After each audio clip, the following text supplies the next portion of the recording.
Folks, I'm your host, BKP. Good morning from the office. We're North Georgia's only live online morning show. We want to do three stories in our last half hour and move them right along. Let's put up the Mitt Romney tweet.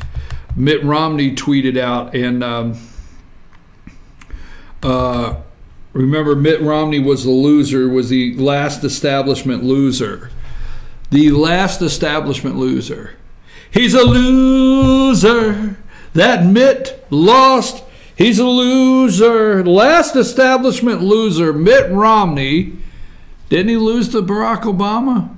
Didn't Candy Crowley tell him to sit his ass down? Interesting. Mitt, the man, the legend, saved the Olympics. Maybe he could save the Russians and let them get into the Olympics. So Mitt Romney sends out a tweet yesterday, which I'm waiting for it to come up on my screen. It says, hang tight. My photos are running slow this morning. Mitt Romney sent out a tweet yesterday. Where's it at? Come up on the screen. It's a black screen. It says Mitt Romney. Sorry, folks.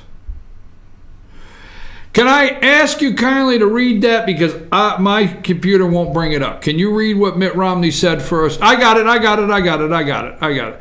Roy Moore, this is from Mitt Romney. Why we care, we don't know. Roy Moore in the U.S. Senate would be a stain. I'll tell you what a stain is, Mitt. Roy Moore in the U.S. Senate would be a stain on the GOP and on the nation. Leah Kaufman and other victims are courageous heroes. Courageous heroes. I wonder if he is nominating them for the Muhammad Ali Legacy Award. The courage. They had courage. The courage are victims and courageous heroes. Did Mitt send out courageous heroes with Juanita Broderick? Was that her name? The rape victims of Bill Clinton? Who sent out the courageous hero tweets at that time? No vote, no majority is worth losing our honor, our integrity. No majority. We will give the majority of the Senate back to Chuck Schumer. We will give it all back. It's not worth it. This country's not worth the fight.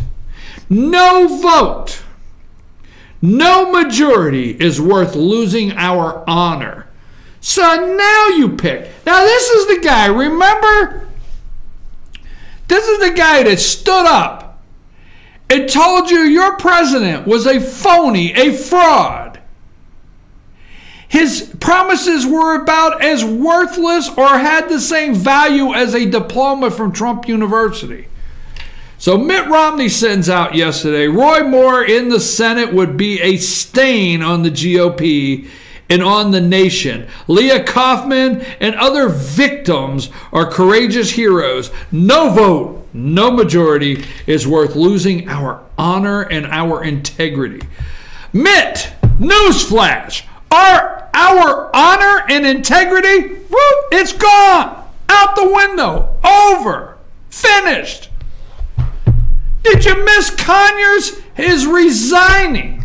Not resigning. He is not seeking a second term. A 90th term.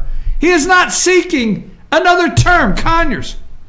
But he is going to set up his son to carry on his legacy. Whoa! Did you miss that, Mitt? Okay, so Jeff Flake returns, and he says, let's go with the Jeff Flake. All right, I'm just waiting for my computer to come up. So Jeff Flake says, this is his response. He backs, this is the senator from Arizona that cannot win, King Tut. Born in Arizona, moved to Babylona, Jeff Flake, King Tut. at Mitt Romney is right. Jeff Flake said, at Mitt Romney is right. A Roy Moore victory is no victory for the GOP and the nation. Mitt Romney is right. A Roy Moore victory is no victory for the GOP and the nation. Okay, so Jeff Flake shows, and he tweeted out a copy of his check. So Jeff and Cheryl, they got together. Put the check up. Okay, so Jeff and Cheryl got together. That's his wife, right? And they're from Mesa, Arizona.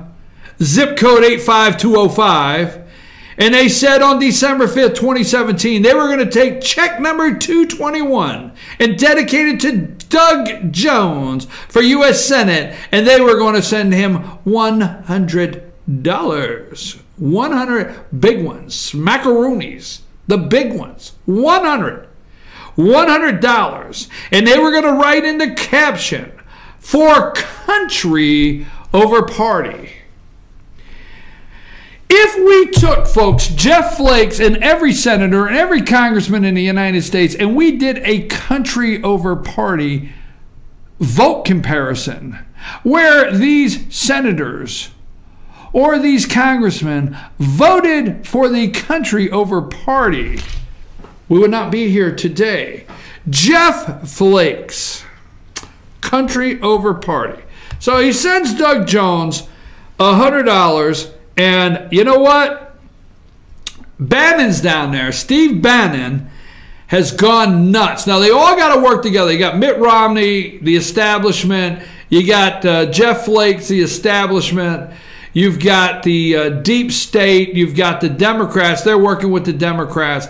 So Bannon's down there calling Mitt everything he could possibly call Mitt Romney. And who else but NBC, MSNBC, okay, put up the Steve Bannon, Mitt Romney. They start this morning. Do you think NBC, MSNBC started with anything about the tax plan? Started anything? Do you think they started their morning with anything about Jerusalem being named the new capital or being recognized the capital? You realize the United States of America is the first country to recognize Israel. We were the first to recognize Israel.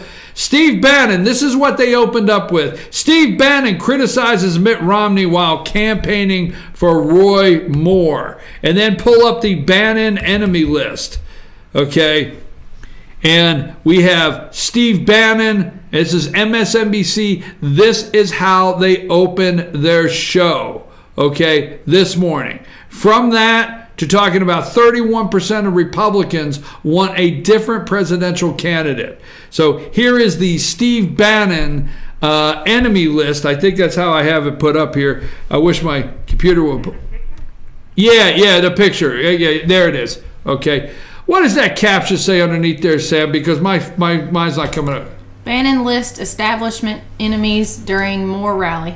One more time. I have my earpiece up too high. What's it say? Bannon lists establishment enemies during Moore rally.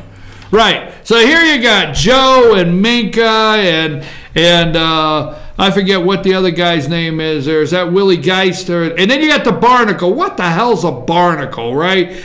Bannon lists establishment enemies during a Moore rally. So he goes after Mitt Romney. He goes after the establishment. And the last thing we're going to play on, we're going to put up where this is concerned. Look at here how they ended. They are trying to bring down at 31%, just show that a poll, 31% of Republicans want a different presidential nominee in 2020. So Steve Bannon goes after, he's not afraid. He is not afraid of Mitt Romney. And the reason Mitt Romney is weighing into this is because he thinks he's going to be the next senator of Utah. All right. So Mitt Romney runs his mouth about there's no majority worth losing your honor. Okay. Really? Now? You pick now? Jeff Flake shows his honor by giving $100 to a Democrat over, country over party.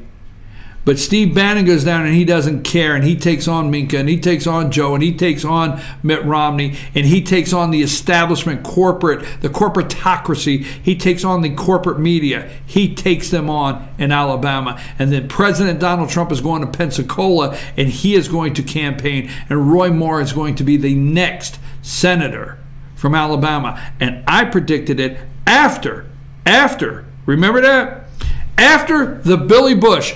If you are watching this show after the Billy Bush weekend, okay, I looked at the camera and I said, relax. Those of you that know me know that I never said. I went to a lunch meeting with a group of Trump supporters. There was concern. I was having people call me, relax, Trump's okay, Trump's okay. I didn't say the Billy Bush tape was okay. I said Trump's okay. After everything broke with Roy Moore, I looked at it and I analyzed it right here on this show, slowly and methodically. And then I made the prediction that Roy Moore will be the next senator in Alabama before the president's endorsement, before the president said anything, before Steve Bannon went and campaigned for him. And watch and see. Trump will do a rally in Pensacola this week that will just blow the TV markets wide open in Alabama, and watch what happens. I'm your host, BKP. We're going to take a brief break. We're going to talk about welfare reform in Wisconsin. Where's that going to go into the country? And we're also going to talk about the corruption in the deep state and why Mueller has to go. Have you heard that anywhere before? Maybe here. I'm your host. Take us to break, Sam.